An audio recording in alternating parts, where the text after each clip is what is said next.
नमस्कार दोस्तों, मेरा नाम है विष्णु और आप देख रहे हैं द विनर। दोस्तों, आज हम लोग मुगल वंश से संबंधित कुछ इम्पोर्टेंट एमसीक्यू सॉल्व करेंगे। तो चलिए शुरू करते हैं। हमारा पहला क्वेश्चन है, बाबर की मृत्यु कब और कहाँ हुई थी? 26 नवंबर 1530 ईस्वी को दिल्ली में, 26 नवंबर 1532 ईस्वी को, 26 दिसंबर 1533 ईस्वी को, या फिर 26 दिसंबर 1530 ईस्वी को आगरा में। तो दोस्तों, जो इसका सही आंसर है वो हो जाएगा 26 दिसंबर 1530 ईस्वी आगरा में। तो जो अकबर की मृत्यु हुई थी वो 26 दिसंबर 1523 ईस्वी को आगरा में हुई थी। तो इस क्वेश्चन का ऑप्शन नंबर डी सही हो जाएगा। चलिए देखते हैं नेक्स्ट क्वेश्चन क्या है। नेक्स्ट क्वेश्चन है, प्रारंभ में बाबर के शव को कहाँ दफनाया गया था? दोस्तों, बाबर के शव को स्टार्टिंग में जो है कहाँ दफनाया गया था? आगरा के आराम बाग में, नई दिल्ली में, कोलकाता में, अथवा फिर जामा मस्जिद में। तो स्टार्टिंग में जो है बाबर को दफनाया गया था आगरा के आराम बाग में दफनाया गया था। तो इस क्वेश्चन का ऑप्शन नंबर ए सही हो जाएगा। प्रारंभ में बाबर को आगरा में दफनाया गया था। चलिए देखते हैं नेक्स्ट क्वेश्चन। बाबर अपने शव को दफनाने के लिए किस स्थान का चुनाव किया था? बाबर ने जो है अपने ज़िंदा रहते ही अपने शव को दफनाने के लिए अपनी इच्छा जाहिर की थी। वो कहाँ के लिए की थी? दिल्ली के लिए, आगरा के लिए, सासाराम के लिए, अथवा फिर काबुल के लिए। तो अकबर ने जो स्थान चुना था वो चुना था काबुल, अफगानिस्तान। तो इस क्वेश्चन का ऑप्शन नंबर डी सही हो जाएगा। चलिए देखते हैं नेक्स्ट क्वेश्चन। बाबर की आत्मकथा किस पुस्तक में दर्शाई गई है? जो है बाबर की आत्मकथा किस पुस्तक में लिखी गई है? हुमायूंनामा में, तुजुक ए जहांगीरी में, तुजुक ए बाबरी में, शाहनामा में।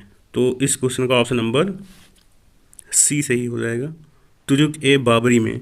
तुजुक ए बाबरी जो है वो बाबर की आत्मकथा है। इसको हम बाबरनामा के नाम से भी जानते हैं। बाबरनामा है, इसकी रचना की थी गुलबदन बेगम ने। तो चलिए देखते हैं नेक्स्ट क्वेश्चन। नेक्स्ट क्वेश्चन है, अब्दुल रहीम खान खाना ने बाबरनामा को किस भाषा में ट्रांसलेट किया? तो जो अब्दुल रहीम खान खाना है इन्होंने ट्रांसलेट किया था बाबरनामा को, वो किस लैंग्वेज में किए थे? तो पहला है उर्दू, हिंदी, फारसी, अथवा फिर अरबी। तो इस क्वेश्चन का ऑप्शन नंबर सी सही हो जाएगा। जो हमारे अब्दुल रहीम खान खाना थे इन्होंने बाबरनामा को ट्रांसलेट किया था फारसी भाषा में। चलिए देखते हैं नेक्स्ट क्वेश्चन। नेक्स्ट क्वेश्चन है, चार बाग बनाने की परंपरा जो है वो कब शुरू हुई थी? किसके शासनकाल में शुरू हुई थी? बाबर के शासनकाल में, हुमायूं के शासनकाल में, अकबर के, अथवा फिर जहांगीर के। तो दोस्तों, जो चार बाग बनाने की परंपरा है, चार बाग बनाने की परंपरा वो शुरू हुई थी अकबर के टाइम पीरियड में। अकबर के समय से ही चार बाग बनाने की परंपरा शुरू हुई। तो चलिए देखते हैं नेक्स्ट क्वेश्चन। नेक्स्ट क्वेश्चन है, बाबर ने मुगल वंश की स्थापना की थी। तो जो बाबर था मुगल वंश का संस्थापक था, उसने मुगल वंश की स्थापना कब की थी? 1526 ईस्वी में, 1525 ईस्वी में, 1524 ईस्वी में, अथवा 1523 ईस्वी में। तो दोस्तों, हम लोग जानते हैं कि पानीपत का फर्स्ट युद्ध हुआ था 1526 ईस्वी। तो इस युद्ध में विजय के पश्चात बाबर ने मुगल वंश की स्थापना की थी। तो इस क्वेश्चन का ऑप्शन नंबर ए सही हो जाएगा। 1526 में मुगल वंश की स्थापना बाबर ने की थी। चलिए देखते हैं नेक्स्ट क्वेश्चन। नेक्स्ट क्वेश्चन है, बाबर ने 1526 ईस्वी में किस वंश को हराकर मुगल वंश की स्थापना की थी? तो दोस्तों, पानीपत के प्रथम युद्ध के पश्चात 1526 ईस्वी में जो पानीपत का जो युद्ध हुआ था उसमें बाबर ने किसको हराया था? किस वंश के शासक को? गुप्त वंश के, चोल वंश के, लोधी वंश के, अथवा फिर नंद वंश के।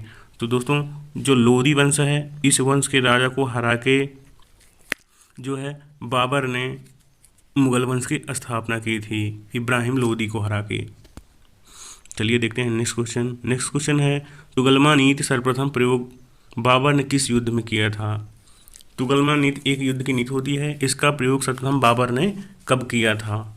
तो प्रथम पानीपत की प्रथम युद्ध में, पानीपत के द्वितीय युद्ध में, पानीपत के तृतीय युद्ध में, अथवा फिर किसी भी युद्ध में नहीं किया था।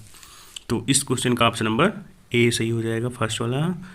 इसने जो है तुगलमा नीति अपनाई थी पानीपत के फर्स्ट युद्ध में 1526 ईस्वी। तो वह कौन सा युद्ध था जिसके पश्चात जो है बाबर ने अपने खजाने के लिए जो है दरवाजे सगे संबंधियों एवं गरीबों के लिए खोल दिए थे। तो वो था पानीपत का प्रथम युद्ध। जीतते ही इसने जो है बहुत सारा धन लुटाया था, इसलिए इसे कलंदर की उपाधि से सम्मानित किया गया, मतलब कलंदर की उपाधि दी गई इसको। बाबर को कलंदर कहा जाता है, कलंदर की उपाधि से नवाजा गया था। चलिए देखते हैं नेक्स्ट क्वेश्चन क्या है। नेक्स्ट क्वेश्चन है, कौन से शासक ने भारत में ग्रांड ट्रंक रोड बनवाया था? तो भारत में जो ग्रांड ट्रंक रोड बनवाई गई थी वो किस शासक के द्वारा बनवाई गई थी? बाबर के द्वारा, अकबर के द्वारा, जहांगीर ने, अथवा फिर शेरशाह सूरी ने बनवाई थी। तो जो ग्रांड ट्रंक रोड है उसको बनवाया गया था शेरशाह सूरी के द्वारा। तो इस क्वेश्चन का ऑप्शन नंबर डी सही हो जाएगा। चलिए देखते हैं नेक्स्ट क्वेश्चन। नेक्स्ट क्वेश्चन है, पानीपत की दूसरी लड़ाई जो है किसके किसके बीच हुई थी? पहला ऑप्शन है अकबर और हेमू के बीच, बाबर और हेमू के बीच, जहांगीर और हेमू के बीच, अबुल हसन और हेमू के बीच। तो जो पानीपत की दूसरी लड़ाई हुई थी वो हुई थी अकबर और हेमू के बीच में। बादशाह अकबर और हेमू के बीच में पानीपत की दूसरी लड़ाई हुई थी। पानीपत की दूसरी लड़ाई 1556 ईस्वी में हुई थी। चलिए देखते हैं नेक्स्ट क्वेश्चन। नेक्स्ट क्वेश्चन है, पानीपत की दूसरी लड़ाई कब हुई थी? तो इसको अभी हम लोगों ने डिस्कस किया। पानीपत की दूसरी लड़ाई हुई थी 5 मार्च 1556 ईस्वी को पानीपत की दूसरी लड़ाई हुई थी। चलिए देखते हैं नेक्स्ट क्वेश्चन। नेक्स्ट क्वेश्चन है, दीन ए इलाही नामक धर्म किसने चलाया था? दीन ए इलाही, जो दीन ए इलाही धर्म था उसको किसने चलाया था? अकबर ने, बाबर ने, जहांगीर ने, अथवा फिर हुमायूं ने। तो दीन ए इलाही धर्म जो है अकबर ने चलाया था। नेक्स्ट क्वेश्चन देखते हैं, मनसबदारी प्रणाली मुगल शासक व्यवस्था किसने लागू की थी? जो मनसबदारी प्रणाली थी वह किस मुगल शासक ने प्रारंभ की थी? पहला है शाहजहां ने, अकबर ने, बाबर ने, अथवा फिर जहांगीर ने। तो दोस्तों जो मनसबदारी प्रणाली है इसको लागू किया था अकबर ने। अकबर ने जो है मनसबदारी प्रणाली शुरू की थी। तो इस क्वेश्चन का ऑप्शन बी सही हो जाएगा। चलिए देखते हैं नेक्स्ट क्वेश्चन। महान संगीतज्ञ तानसेन किसके दरबार में संबंध रखते थे? मतलब तानसेन किसके दरबार में थे? बहादुर शाह जफर के, जहांगीर के, अकबर के, अथवा फिर बाबर के। तो जो तानसेन थे संगीतज्ञ वह रहा करते थे अकबर के दरबार में। अकबर के 9 रत्नों में से एक थे तानसेन। तो चलिए देखते हैं नेक्स्ट क्वेश्चन। नेक्स्ट क्वेश्चन है, मुगल वंश की मुख्य राजभाषा क्या थी? जो मुगल वंश था उसकी राजभाषा मुख्य कौन सी थी? अरबी, हिंदी, उर्दू, फारसी। तो मुगल वंश की राजभाषा जो थी वह थी फारसी। तो इस क्वेश्चन का ऑप्शन नंबर डी सही हो जाएगा। चलिए देखते हैं नेक्स्ट क्वेश्चन। सती प्रथा की भत्सना करने वाले प्रथम मुगल सम्राट कौन थे जिन्होंने सती प्रथा का विरोध किया था?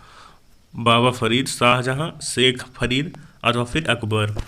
तो सती प्रथा का विरोध करने वाले जो मुगल शासक थे वे थे सर्वप्रथम अकबर ने इसका विरोध किया था। सती प्रथा का विरोध अकबर ने किया था सर्वप्रथम। तो इस क्वेश्चन का ऑप्शन नंबर डी सही हो जाएगा। चलिए देखते हैं नेक्स्ट क्वेश्चन। नेक्स्ट क्वेश्चन है, किस युद्ध के बाद से भारत में मुगल राज की स्थापना हुई? पानीपत के प्रथम युद्ध के पश्चात, पानीपत के द्वितीय युद्ध के पश्चात, पानीपत के तृतीय युद्ध के पश्चात, अथवा फिर इनमें से कोई नहीं। तो जो मुगल राज्य की स्थापना हुई थी वो पानीपत प्रथम युद्ध के बाद हुई थी। इसमें जो है वो बाबर ने इब्राहिम लोदी को हराया था 1526 ईस्वी को। इसके पश्चात मुगल वंश की स्थापना हुई पानीपत के प्रथम युद्ध के पश्चात। चलिए देखते हैं नेक्स्ट क्वेश्चन। नेक्स्ट क्वेश्चन है, अकबर की जीवन कथा किसने लिखी थी? अकबर की जीवन कथा लिखने वाला कवि कौन था? बीरबल, अब्दुल नबी, अबुल फजल, अथवा फिर फैजी। जीवन कथा लिखी गई थी। अकबर की जीवन कथा लिखने वाले थे हमारे अबुल फजल जी। अबुल फजल ने अकबर की जीवन कथा लिखी थी। इस क्वेश्चन का ऑप्शन नंबर सी सही हो जाएगा। चलिए देखते हैं नेक्स्ट क्वेश्चन। नेक्स्ट क्वेश्चन है, किस मुगल शासक ने भारत की ऋतुओं, फलों, वनस्पतियों और प्राणी जगत का विवरण अपनी डायरी में किया था? ऐसा कौन सा शासक था जो ऋतुओं, फलों, वनस्पतियों, प्राणी जगत का विवरण भी अपने डायरी में किया था डायरी में? तो इस क्वेश्चन का ऑप्शन नंबर डी सही होगा। चलिए देखते हैं नेक्स्ट क्वेश्चन। हुमायूंनामा किसके द्वारा लिखा गया था? गुलबदन बेगम के द्वारा, जहां आरा बेगम के द्वारा, मुमताज़ बेगम के द्वारा, रोशन आरा के द्वारा। तो जो हुमायूंनामा लिखा गया था वह लिखा गया था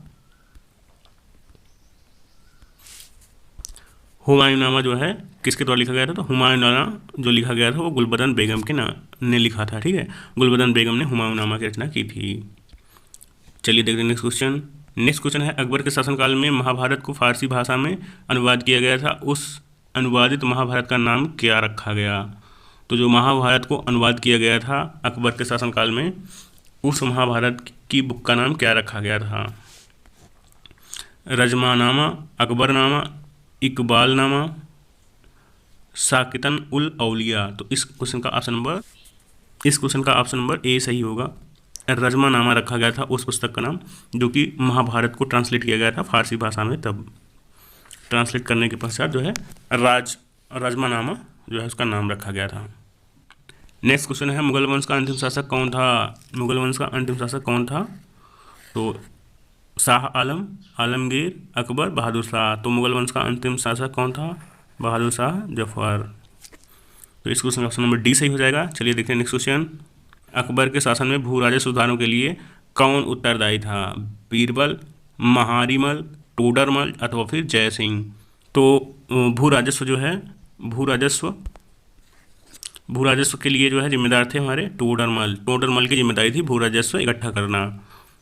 इस क्वेश्चन का ऑप्शन नंबर सी सही हो जाए। अकबर के दरबार में भू राजस्व इकट्ठा करते थे टोडरमल।